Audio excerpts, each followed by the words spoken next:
여러분 안녕하세요. 인문학당나무를 운영하는 문학평론가 오홍진입니다. 오늘은 문학넘어 인문학 시간으로 식민지 시대를 대표하는 시인인 이육사의 절정을 읽으며 가혹한 상황에 대처하는 시적 주체의 마음가짐에 대해 살펴보려고 합니다.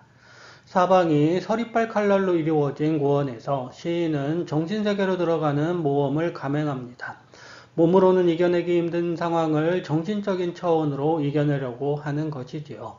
이를 통해 시인은 강철처럼 차갑고 강한 겨울 이미지를 무지개의 희망으로 뒤바꿉니다.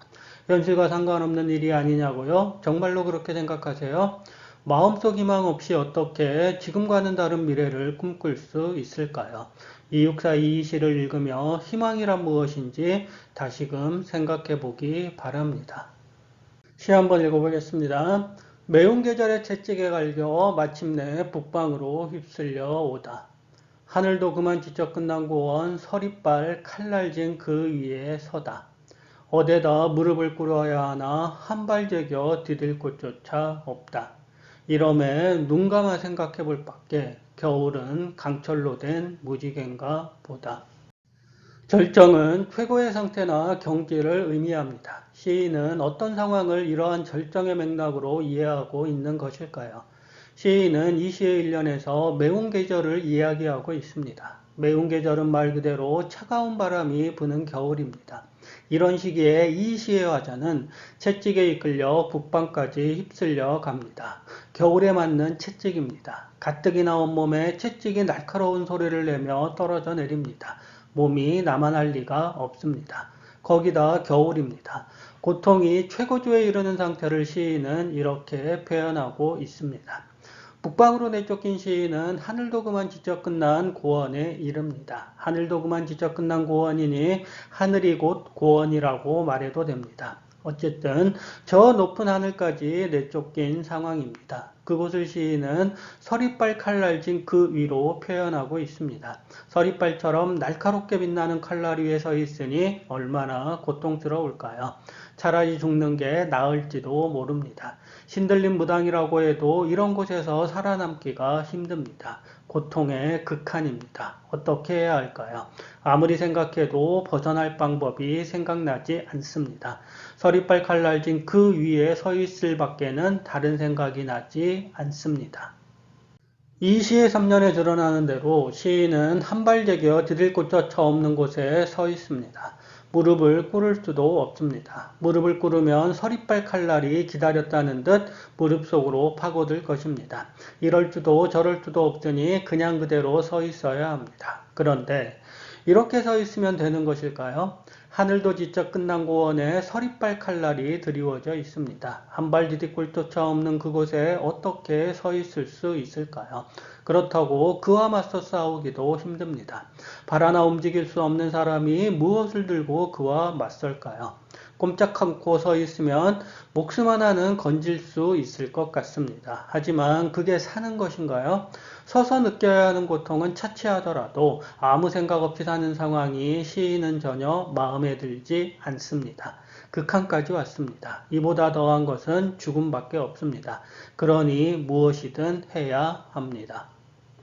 시인은 이름에 눈 감아 생각해 볼 밖에라는 식구를 슬쩍 마지막 년에서 내보이고 있습니다. 눈을 감는 행위는 무엇을 의미할까요? 눈을 감는다고 외부의 상황이 사라지는 것은 아닙니다.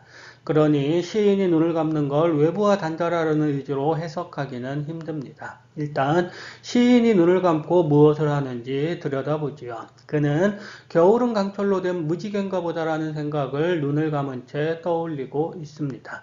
겨울을 강철로 된 무지개에 비유한 게 특이하다면 특이합니다. 겨울, 강철, 무지개로 이어지는 시어들은 차가운 절망과 부드러운 희망 사이에 걸쳐 있는 듯 싶습니다. 강철로 된 겨울 이미지가 냉혹한 시대 상황을 표현하고 있다면 강철로 된 무지개는 그 속에서 피어나는 아주 작은 희망 정도로 해석될 수 있습니다. 문제는 무지개가 강철로 되어 있다는 대목입니다. 강철로 된 무지개는 우리에게 희망을 주고 있을까요? 아니면 절망을 주고 있을까요? 강철로 된 무지개는 겨울을 비유하고 있습니다. 돌려 말하면 시인은 겨울이라는 조건 속에서 강철로 된 무지개를 역설적으로 사유합니다. 강철로 된 무지개니 아무리 무지개라도 장밋빛 희망으로 볼 수는 없습니다. 강철로 된 겨울 속에서도 무지개는 피어납니다. 상황이 그렇지 않나요?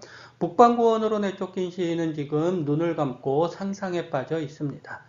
겨울로 된 강철 위에서 피어난 무지개를 그는 상상 속에서 떠올리고 있습니다.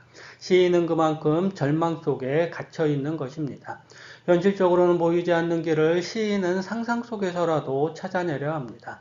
강철로 된 무지개라는 역설은 고통이 절정으로 치닫는 순간에도 희망을 놓지 않는 사람의 마음결과 직접적으로 맞닿아 있는 셈입니다.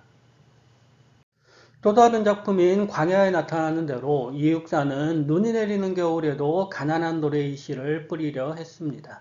이육사의 이런 마음을 우리는 이 작품에서도 확인할 수 있습니다. 서리빨 칼날진 고원에 서 있으면서도 그는 무지개가 피어난 세상을 상상으로 떠올렸습니다. 한 발짝을 더 내디디면 절벽 아래로 떨어지는 극한의 고통을 그는 눈을 감는 행위로 맞서려 했습니다. 눈을 감는 것은 내면으로 들어가는 것입니다. 내면으로 들어가면 무엇이 달라지느냐고 물을 수 있습니다. 그렇습니다. 아무것도 달라지지 않을 수도 있습니다. 하지만 내면으로 들어가 극한의 상황과 거리를 두는 마음만으로도 시인은 자신이 처한 상황을 다시금 들여다볼 기회를 얻게 됩니다. 그것의 가치가 있는지 판단하는 것은 사람마다 관점에 따라 차이가 있을 수밖에 없습니다. 이육사는 극한으로 내몰린 상황과 마주하는 방법을 내면과 깊이 있게 대화함으로써 찾으려 했습니다. 강철로 된 무지개라는 역설은 이런 점에서 그가 시 작업을 통해 이룬 절정의 미학을 에둘러 보여주고 있다고 봐도 좋을 것입니다.